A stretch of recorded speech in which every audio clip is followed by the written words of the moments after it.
सरकार की cats ambulance सेवा आपातकालीन चिकित्सा सेवाओं को बेहतर बनाने के लिए 53 नई BLS एम्बुलेंस किराए पर लेने जा रही है। इससे मरीजों को 102 हेल्पलाइन पर कॉल करके जल्दी अस्पताल पहुंचने में मदद मिलेगी। वर्तमान में दिल्ली में 277 कैट्स एम्बुलेंस हैं और इन नई एम्बुलेंस के शामिल होने से इनकी संख्या में वृद्धि होगी। कैट्स के बेड़े में 53 BLS एम्बुलेंस किराए पर शामिल होंगी।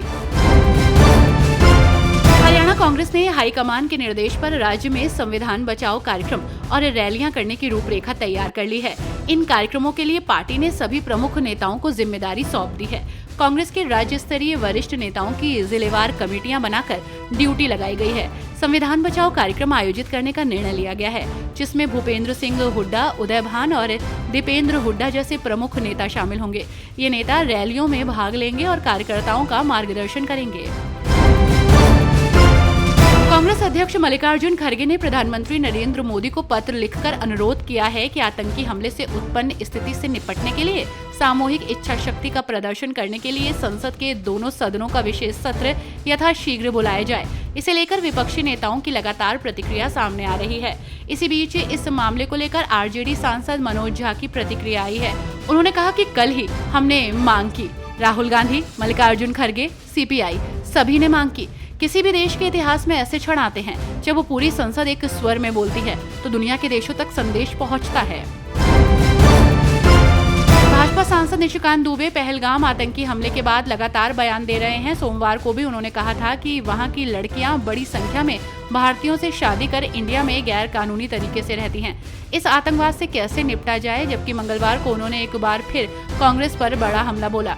उन्होंने कहा कि सिर तन से जुदा प्रधानमंत्री नरेंद्र मोदी का कांग्रेस वर्षों से करवाना चाहती है। अब कांग्रेस पार्टी ये बताए कि आतंकी संगठन गजवाल हिंद के साथ आपका क्या संबंध है? दोनों के ट्वीट क्या एक ही आदमी कर रहा है? भाजपा नेता गौरव भाटिया ने कांग्रेस के इस विवादित पोस्ट की कड़ी निंदा करते हुए इसे बेहद दुखद और चिंताजनक बताया है। उन्होंने पार्टी पर अपने दो चेहरे दिखाने और लश्कर-ए पाकिस्तान कांग्रेस में तब्दील होने का भी आरोप लगाया। ये बेहद दुखद और चिंताजनक है। भले ही कांग्रेस एक भारतीय राजनीतिक पार्टी है, लेकिन ये लगातार अपने दो चेहरे दिखाती है और लश्कर-ए-पाकिस्तान कांग्रेस में तब्दील हो जाती है। राजस्थान रॉयल्स के वैभव सूर्यवंशी ने गुजरात टाइटंस के खिलाफ शतक जमाकर रिकॉर्ड्स बुक को हिलाकर रख दिया। 14 साल के बल्लेबाज ने बिहार के मुख्यमंत्री नीतीश कुमार को भी अपना दीवाना बना लिया। वैभव के प्रदर्शन से खुश होकर नीतीश कुमार ने उन्हें प्राइज मनी देने का ऐलान किया है। यहाँ आपको बता दें कि बाएं हाथ के बल्लेबाज ने सवाई मानसिंह स्टेडियम को अपने लिए यादगार बनाया और पारी के दौरान 7 चौके और 11 छक्के की मदद से 101 रन बनाए। वैभव सूर्यवंशी IPL में सबसे कम गेंदों में शतक जड़ने वाले भारतीय बल्लेबाज बने। पहलगाम मुद्दे पर कांग्रेस नेताओं की टिप्पणी पर प्रतिक्रिया देते हुए भाजपा सांसद अनुराग ठाकुर ने कहा, कांग्रेस और उनके नेताओं की क्या मजबूरी है कि पाकिस्तान के बोल बोलना जरूरी है? वे पाकिस्तान का समर्थन क्यों कर रहे हैं? क्या उन्हें भारतीयों का खून खराबा देखकर गुस्सा नहीं आता?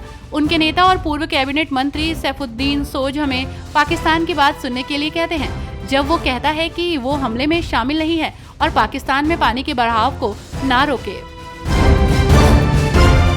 मुख्यमंत्री पुष्कर सिंह धामी ने राशन आधार और आयुष्मान कार्ड में अपात्र लोगों के खिलाफ कार्रवाई के निर्देश दिए। उन्होंने किराएदारों और झुग्गी झोपड़ियों में रहने वाले सत्यापन का आदेश दिया। जंगलों की आग और डेंगू पर नियंत्रण के निर्देश भी दिए। धामी ने अधिकारियों को नियमित निरीक्षण और जन समस्याओं के समाधान के लिए भी कहा।